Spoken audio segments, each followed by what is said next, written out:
Hello, I'm Pastor Dave, and this is your sermon recap for Monday, January 17th, 2021. Here we go.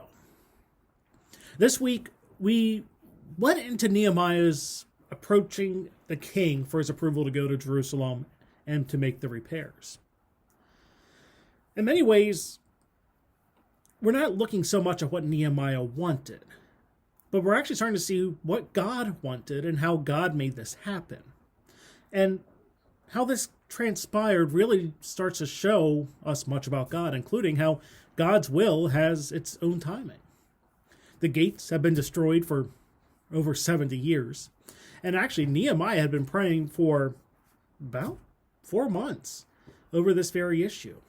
And we see that there isn't an immediate change, as many humans may want. But God's not concerned about our timing. And we start to see how God was at work to make sure this happened. Because in this situation, we see that sometimes God waits for the world situation to change. One of the changes that was needed was there needed to be a reason to refortify Jerusalem.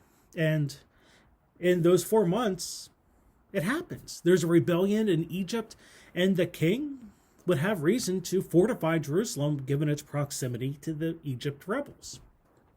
But it's also a reminder that sometimes God waits for people to change. The Persian king Artaxerxes was kind of flippant about Jerusalem and the Israelites. He didn't have strong opinions one way or another. If you look in Ezra, you see that the king had a very strong stance against Jerusalem, especially favoring people who had that opinion. But here in Nehemiah, especially since the world situation changes, the king's willing to support Nehemiah. And sometimes that change needs to happen before God's will can be fully implemented. Of course, then there's also the opposition. Opposition to God's will does not disappear. Names change, specific situations can change. But there will always be people who are opposed to God's will and will actively work to delay or try to prevent it. In the end, God always succeeds, but sometimes that impacts how God's will is fully implemented on earth and makes some changes. But overall, the perceived lack of action does not mean God is not at work. In those months Nehemiah prayed, God was at work. And it's the same for us today. Even though we may not be acting or we're waiting for God to do something and God isn't acting yet, it doesn't mean God is not at work.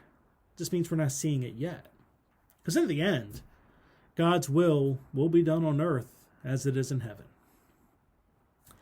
So that's your 3-minute sermon recap for this week. Remember, we worship at 8:45 at East Salem, 10:15 at Otterbein, and we live stream that East Salem service on the East Salem UMC Facebook page.